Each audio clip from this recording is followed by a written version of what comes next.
You will hear a number of different recordings and you will have to answer questions based on what you hear. There will be time for you to read the instructions and questions, and you will have a chance to check your work. All the recordings will be played once only. The test is in 4 sections. At the end of the test, you will be given 10 minutes to transfer your answers to the answer sheet. Now turn to Section 1. Section 1. You will hear part of a telephone conversation between a student and the director of a theatre school. First, you will have some time to look at questions 1 to 5.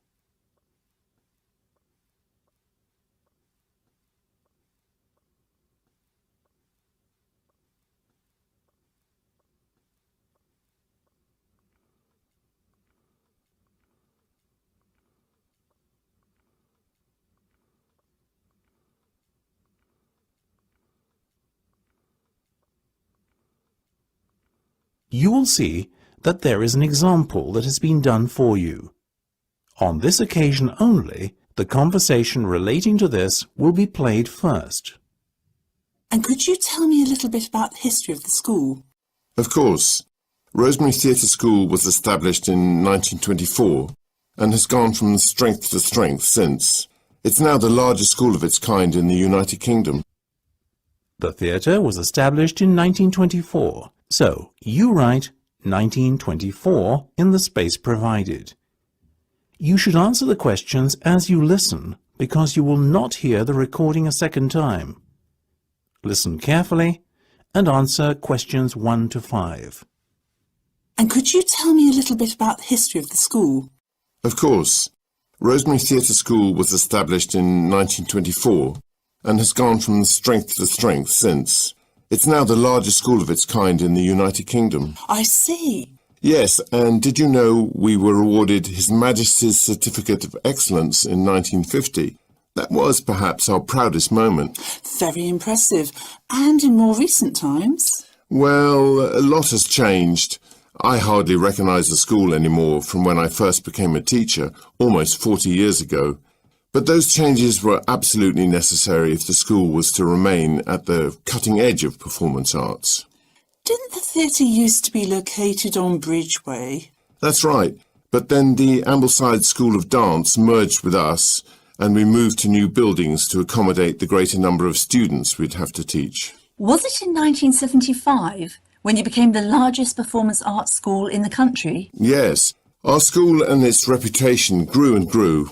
Then, in 1993, another change was forced on us when our founder and school director for nearly 70 years, Rosemary Elizabeth English, passed away at the ripe old age of 103. Her dying wish was the school would one day be registered as a charitable trust. Did she get her wish? Of course. In 1998, the theatre officially became a not-for-profit organisation, and Rosemary's legacy was complete. Before listening to the rest of the conversation, you have some time to look at questions 6 to 10.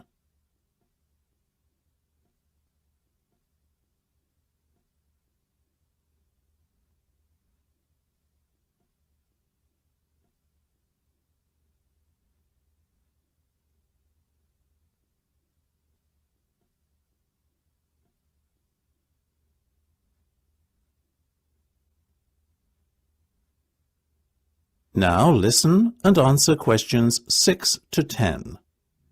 Thank you so much. This information is just what I need for my school project. I'm glad to be of help, Maeve. You mentioned you were quite passionate about theatre and music yourself. I love them to bits. Excuse me, very much. Have you ever considered applying to become a student at our school? I don't suppose I have. I never thought I'd be good enough. Well, tell you what. Why don't you tell me a little bit about your background? I'll fill out an application form for you over the phone, and we can just see what happens after that. What do you think? Wow, that would be great. OK, let's go through the first few pages then, shall we? I have your name and age. Tell me about your past experience in performance arts. Well, I'm a member of my local drama club and have toured with it around the country. I've also been going to acting classes since I was about 3 years old. Marvellous. Anything else? Well, each year at school we do a school production of a Shakespearean play. Very nice. Did you act in some of them? No, I directed them. I did The Merchant of Venice, Macbeth, Hamlet, you know. Have you not acted at all then? Not recently. I used to a lot when I was younger. Interesting. And which route would you prefer to go down? The acting or directing one? Maybe both. How ambitious. Now, any achievements of note? Well, I got the grade 8 on the piano. Was that certified, Meg? Yes, by the Royal Academy. Great. Anything else? Well, yes, I did do a course in modern dance at Trinity, and I'm currently studying ballet at Chelmsford College. That's the end of section 1. You have half a minute to check your answers.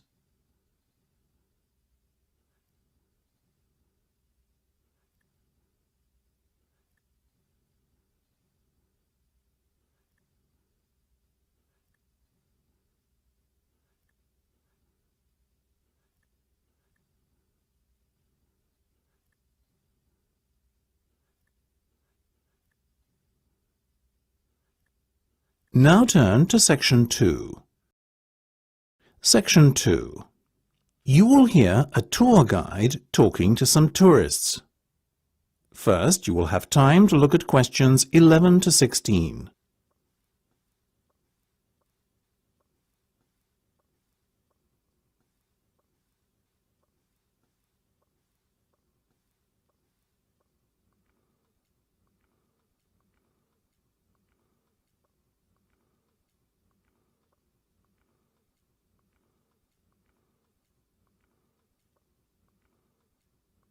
Now listen carefully and answer questions 11 to 16.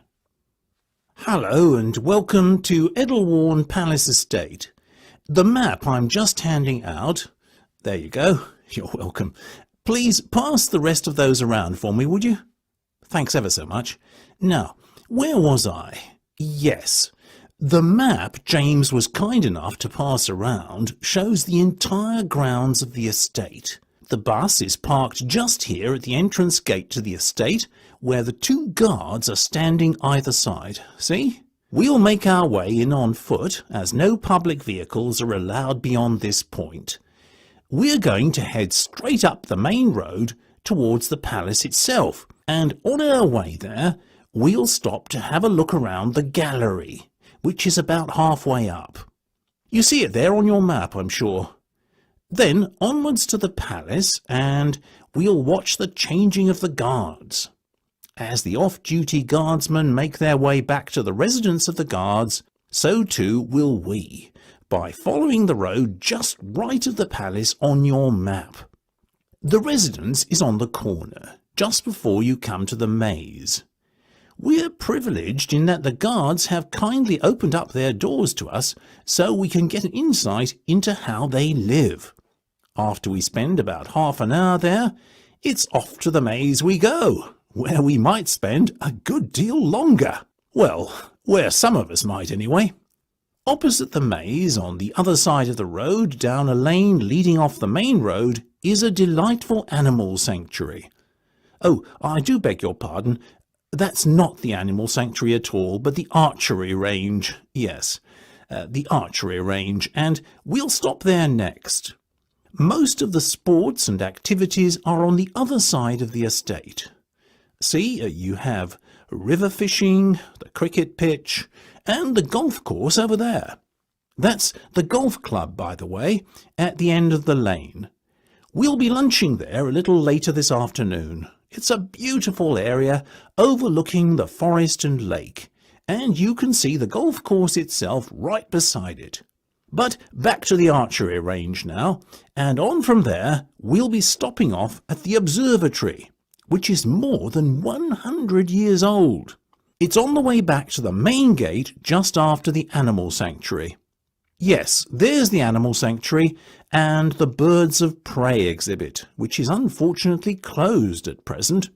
We might take in the animal sanctuary after lunch if we've time, but I think we'll avoid the petting zoo, which is up that lane towards where the deer graze.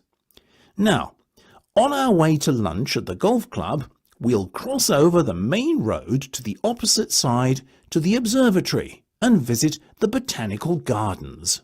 I think you'll agree that by lunchtime we'll certainly have worked up a hunger. Don't worry, it's only a short walk from the botanic gardens up the lane to the golf club.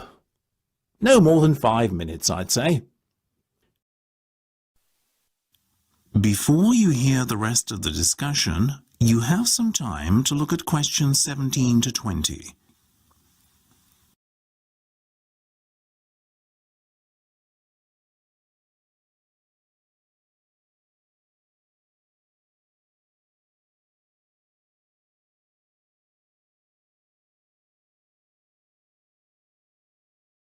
Now listen and answer questions 17 to 20.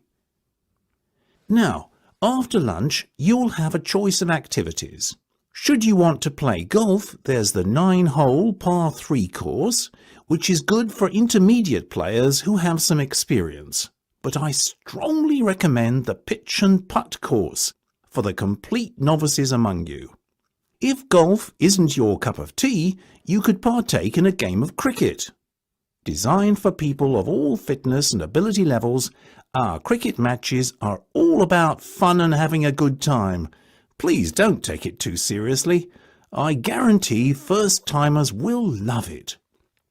For those of you who just want to relax and let the world pass you by, you can come fly fishing with our expert fisherman John, though only if you have been fishing before. And depending on how long we spend doing activities, as I said before, we may or may not have time to visit the animal sanctuary after lunch too. For those of you who are less than keen on sports, however, and determined to see the animals, you can go there straight away and spend the afternoon in the company of some furry friends. Your final alternative is a cruise on the lake. The boat takes you on a journey all around the circumference and then back to the northeastern side, where you can don your togs and take a dip in a specially heated section designed to make swimming there as pleasant and relaxing an experience as possible for you. That's the end of section 2. You have half a minute to check your answers.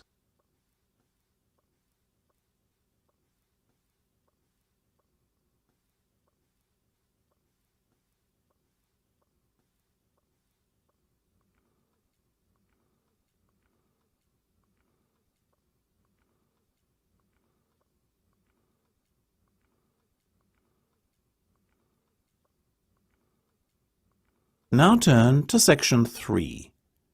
Section 3. You will hear a discussion between 3 students of business. First, you have some time to look at questions 21 to 26.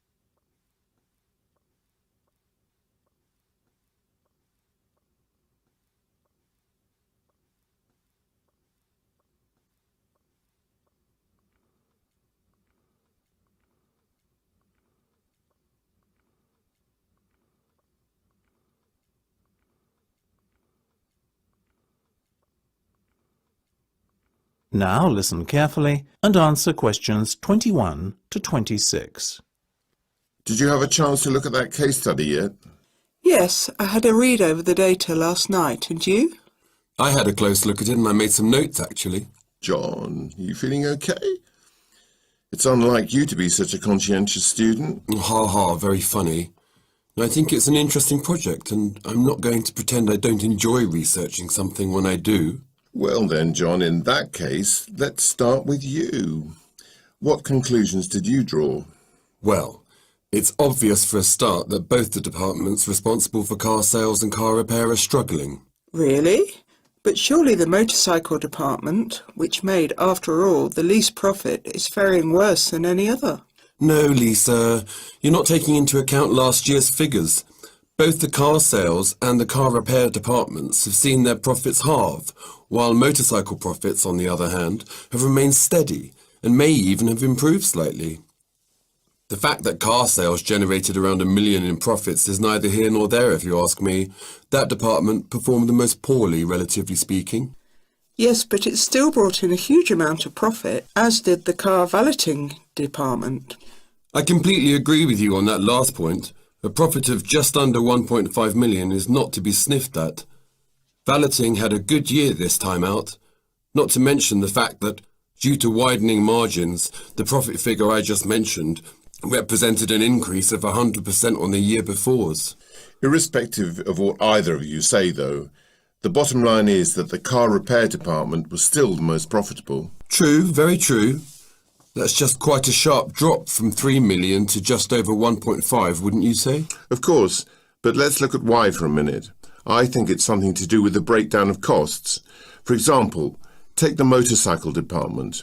Look at how high its fixed costs are, almost 75%. That's a formula for a steady, predictable and manageable business model with stable income and profits. On the other hand, car repair had huge variable costs and relatively low fixed costs, accounting for only about 25% of its total costs incurred. And that's a recipe for unpredictability, which explains the dramatic fall in profits. The car repair department has got to reduce its variable costs and increase its fixed costs if it's to start posting consistent returns. I see what you're saying there, and I completely agree. But what about the car sales department? What explains the fall in profits it experienced? Look at the marketing expenditure. It spent most of its marketing budget in the last quarter. That means the effects of the marketing push might not be felt until the next year. So maybe the figures are a little misleading. And perhaps that's why car valeting did so well. Its marketing department spent most of its budget in the first 2 quarters, so sales and profits were noticeably up for the rest of the year. The question is, will car valeting continue to perform so well into the new year? Before you hear the rest of the discussion, you have some time to look at questions 27 to 30.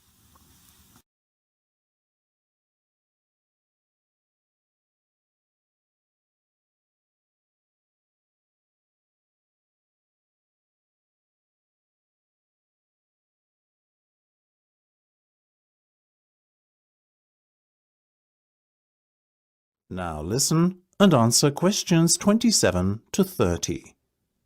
I think there are several factors to consider when trying to answer the question. 1. Can it keep its variable cost low? 2. Is the economic recovery going to continue? And 3. Is the cost of equipment maintenance going to rise? In answer to your first question, yes, I believe that is one of the key strengths of the car valeting department. Variable costs are low and fixed costs are predictable in this market, and that is not going to change. Furthermore, the margin is high, which makes valeting a very profitable activity. As for whether the economic recovery will continue, though, that's an important question to ask. I mean, people don't valet their cars as often when times are tough, so this is one of the department's greatest weaknesses. It's hard hit every time the economy goes through a rough patch. I agree with you, and I also think there is going to be an issue with equipment maintenance and replacement. Remember, this side of the business is only 2 years old, and most of the machinery and equipment was purchased new. That means there were unlikely to be large repair and maintenance bills for the first while, but as the machinery gets older, these costs are only going to increase. I think car valeting will struggle to be as profitable next year for that reason. Another question to ask is what to do with the profits. Should the company reward its shareholders or reinvest? I think the profits should be ploughed back into the company to help it continue to grow. I would invest in the motorcycle department, as the company hasn't established itself in this market yet. Agreed. Yes, but it shouldn't put all its eggs in one basket. So where else do you suggest the investment should go? I would expand the car valeting business.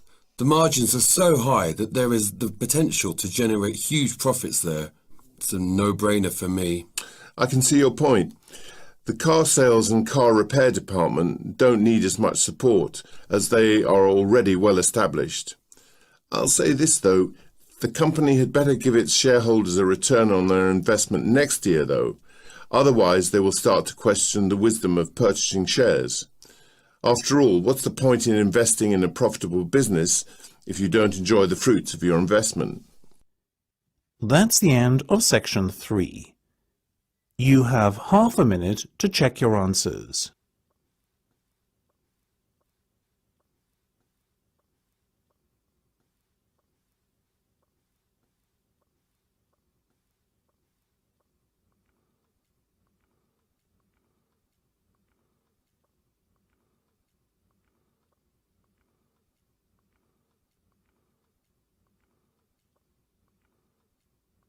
Now turn to section 4. Section 4. You will hear part of a talk about the Great Pyramid of Giza. First, you have some time to look at questions 31 to 40.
Now listen carefully and answer questions 31 to 40.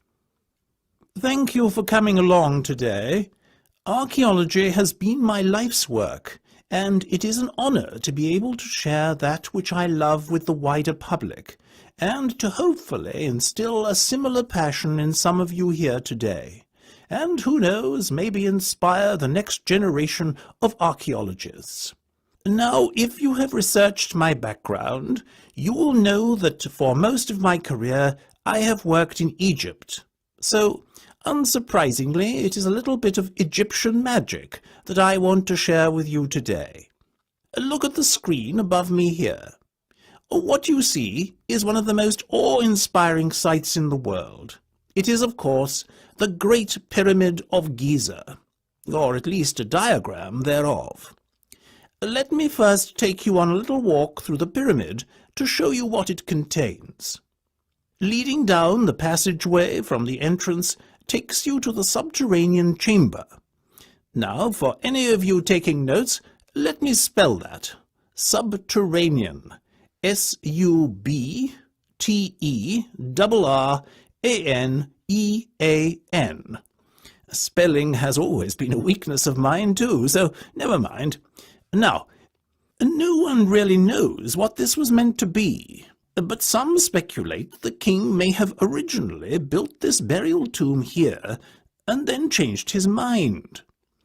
If we wander back up towards the entranceway and then take 2 lefts, we find ourselves in another chamber, almost directly above the subterranean one. This is called the Queen's Chamber, but not as its name suggests, because it was the burial place of the Queen. In fact, many Egyptologists believe this chamber housed the pharaoh's spirit. If we wander back out of the Queen's chamber, we re-enter the main passageway in an area where it gets considerably wider. This widened passage is the Grand Gallery, thought to have been built as a glorious entranceway to the king's tomb. Have any of you noticed the 3 smaller passageways here? Here and here. 2 of them leading out of the upper sections of the pyramid. These are not in fact passageways at all, but rather air shafts that were necessary to maintain a supply of oxygen for slave workers as the building work was going on. Two of the air shafts lead into the signature room of the structure, the King's Chamber. It was inside this tower-shaped room that the Pharaoh's body was laid to rest. Magnificent, isn't it? Such an amazing feat of engineering, and to think that it's more than 5,000 years old. It's hard for us today to appreciate just how much of an achievement it was to build a construction of this kind so long ago. But to put it in perspective a little, bear in mind that the Egyptians had no motorized equipment, no computers to make difficult calculations as to the structural integrity of the building, no lorries or trucks to transport building materials, etc. They relied to a large extent on handheld tools, and the harnessed power of animals, and indeed other human beings, namely their slaves. An estimated 2.3 million blocks of limestone are believed to have gone into the building. These giant slabs were, it is thought, sourced from nearby quarries. Some of the Tura limestone used had to be transported across the Nile, but getting the limestone to the building site was a piece of cake compared to the task of transporting the estimated 80-ton granite slabs used in the king's chamber there.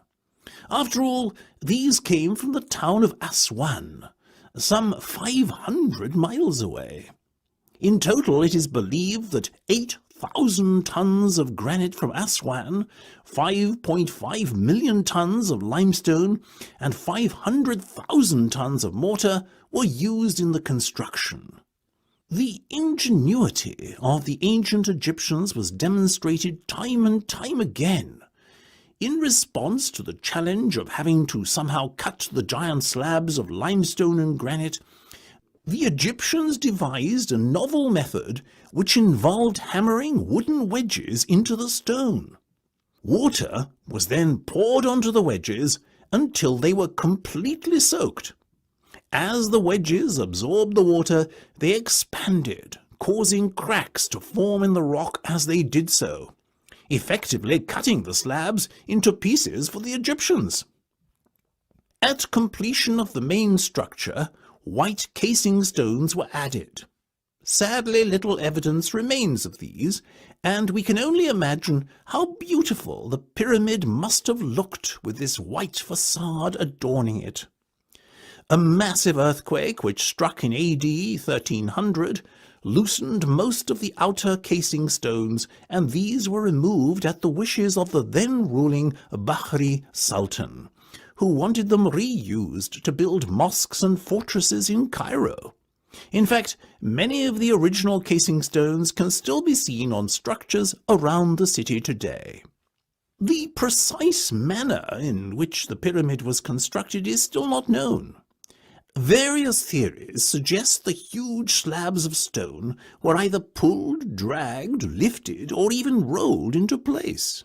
Indeed, due to recent findings, some have also begun to question the notion that slave labor was used at all. This notion was first put forward by the Greeks thousands of years ago, and has remained popular ever since. But archaeologists have recently discovered evidence of huge workers' camps, which seem to suggest that the building may have been undertaken by armies of highly skilled workers rather than slaves. One Egyptologist, Werner, posited that the huge numbers of highly skilled workers were organized into a hierarchy consisting of two gangs, each of about 100,000 men. According to Werner, the gangs were further divided into 5 groups of tribes of 20,000 men according to their skills. What is certain is that we do not... That is the end of section 4. You now have half a minute to check your answers.